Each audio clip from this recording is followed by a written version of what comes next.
Peuple congolais, Nelson Mandela disait que l'éducation est l'arme la plus puissante que vous pouvez utiliser pour changer le monde. Il disait encore que la paix est le plus grand outil pour le progrès. Nous voici encore ce matin devant votre présence pour vous parler de notre République et de votre République. Nous avons la responsabilité de communiquer, de réveiller et de conscientiser toute personne d'être devant sa responsabilité. Car mboka balobelaka ngwe, mboka batelemelaka, mututo atelemaka mpona kodefendre mboka na ye. Alors prenons les informations du jour. La première information, c'est que à partir de ce 1er octobre, le Rwanda et la République démocratique du Congo commenceront à respecter l'accord de Washington. L'accord de Washington est respecté comment le Rwanda va récupérer ses troupes de notre territoire et de notre côté, nous aussi nous allons vider le prétexte du Rwanda qu'il a toujours utilisé comme éternel mensonge sur la station de FDLR. Nous descendons sur le terrain avec les équipes choisies par les États-Unis et le Qatar pour vérifier si les FDLR sont au Congo et les traquer et le Rwanda retirer les dispositifs sécuritaires qu'il a mis au Congo. La deuxième information, c'est le renforcement de notre force armée congolaise dans le territoire de Lubero, suite aux petites menaces et au renforcement que les rebelles ont eu à faire récemment. La troisième information, ce qui est encore terrible, c'est que Fachi, à New York, s'est entretenu avec plusieurs autorités, plusieurs officiels, entre autres Macron, entre autres le vice-premier ministre de la Belgique. Mais, dans le cadre de la sécurité, c'est là où Tokovan de la Makassi, Fachi a eu à s'entretenir avec M. Eric Prince. L'Afrique Intelligence parle que non, c'était une rencontre tellement discrète, parce que vous savez, ma sécurité, la sécurité a toujours eu des cadres sur lesquels vous pouvez parler. Beaucoup ou n'importe quel cadre pour vous bêta ma sécurité peut monter tout. C'est pourquoi le président de la République a rencontré Eric Prince. Parmi les questions évoquées avec Eric Prince, le patron de Frontières Service Group, ils ont évoqué des choses très capitales, très essentielles pour l'avenir de la nation. Entre autres, les services logistiques. Eric Prince doit commencer à nous fournir des avions de chasse.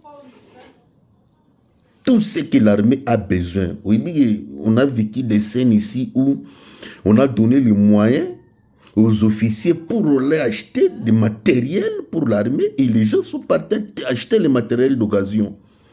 Et puis les matériels qu'ils ont achetés n'étaient pas à la hauteur du besoin de notre armée. Alors c'est ainsi que le président a compris ça. Absolument Eric Prince a bandoté que la Kabiso Manduki. Bandoté que la Kabiso Manduki, oui, mais disons-le comme ça. Attaque que la Kabiso Manduki. Attaque la Kabiso Manduki pour faire quoi? Pour tout garder, tout protéger intégrité territoriale. Après ça, pas seulement que la Kabiso Manduki, il va aussi nous aider pour la formation des militaires. Mes chers amis, au début de l'armée à brassage, mixage, nous avons une humiliation. L'armée, ils n'ont jamais été militaires, ils n'ont jamais fait l'armée. Mais ces gens-là se sont retrouvés dans l'armée avec des grades comme des généraux, des colonels. Alors pour cette fois-ci, pour un grand pays comme la République démocratique du Congo, nous devons tailler un outil qui est à la hauteur de la menace. La menace, c'est quoi? C'est la balkanisation dont nous sommes victimes chaque fois, dont les Occidentaux veulent à tout prix nous balkaniser. Alors nous devons Nous devons tailler une armée à la hauteur, une armée capable de répondre à toute menace, à toute évidence, à toute exigence. C'est ainsi que le président a eu à s'entretenir avec M. Ruc Prince. Mais vous savez, mes chers amis, si le président ne fait pas ça, mais c'est trop risqué. C'est trop risqué parce que notre armée a un problème. Notre armée a un problème. N'ait été la diplomatie du président de la République, je ne sais pas ce que la nation congolaise devait être aujourd'hui. Nous avons subi une menace, une humiliation qui resta aggravée dans notre tête jusqu'à la fin de nos jours, où les aventuriers du M23 AFC Nanga, je ne sais pas quoi, ils sont venus bazuika Gomana Bukavu Boisan Ketobunda. Et tout Congolais sérieux, nous avons dit au président, non, pour cette fois-ci, nous venons de subir l'humiliation, mais nous devons attaquer les Rwandais. Nous devons attaquer les Rwandais. Comment avec les traîtres qui sont dans l'armée? Avec notre armée qui est faible. Parce que je peux le démontrer. Depuis cette histoire de Bunakana jusqu'à la prise de Bukavu, jamais to Bundana Bango to Betara Masasi Boy Bango Balonga Bisso. C'est-à-dire toujours des traîtrises au sein de l'armée, des traîtres, des gens qui communiquent avec l'ennemi, qui donnent les positions de l'armée. Imaginez un militaire en tenue de l'armée de la République du Congo, mais qui est en train de donner les positions de son armée pour que l'ennemi vienne prendre le territoire.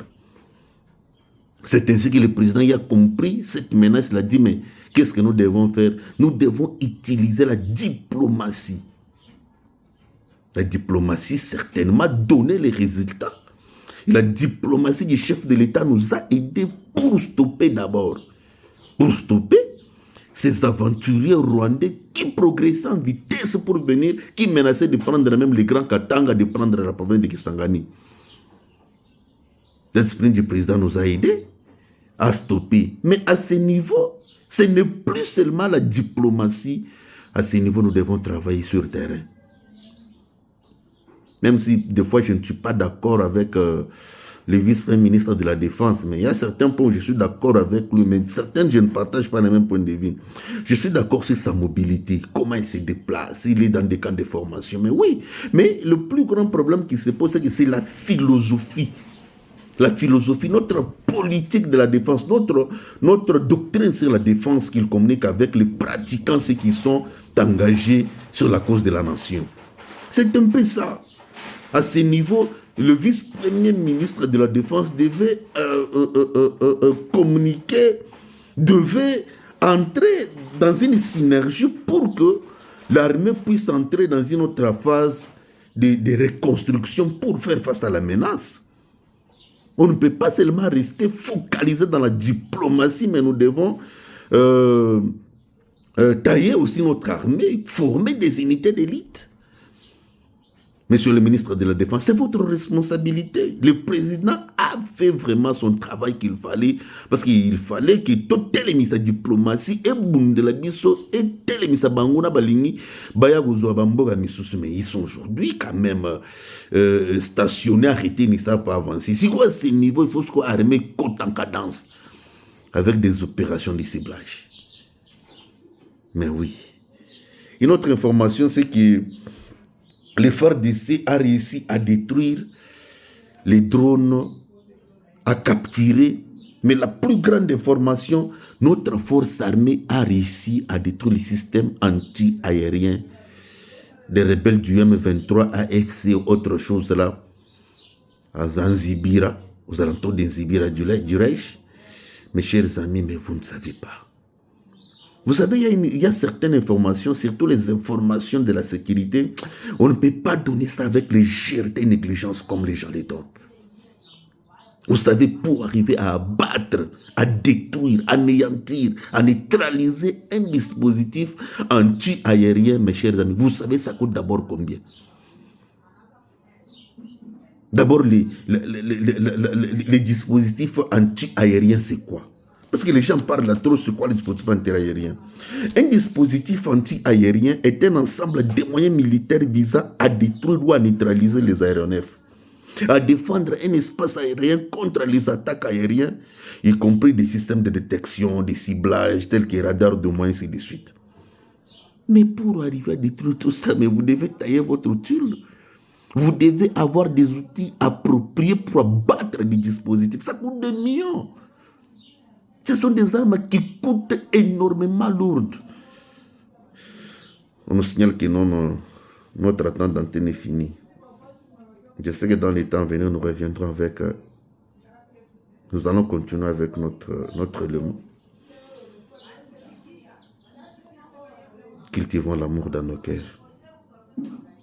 Aimons le Congo. Dressons nos fronts longtemps courbés. Dressons nos fronts longtemps courbés.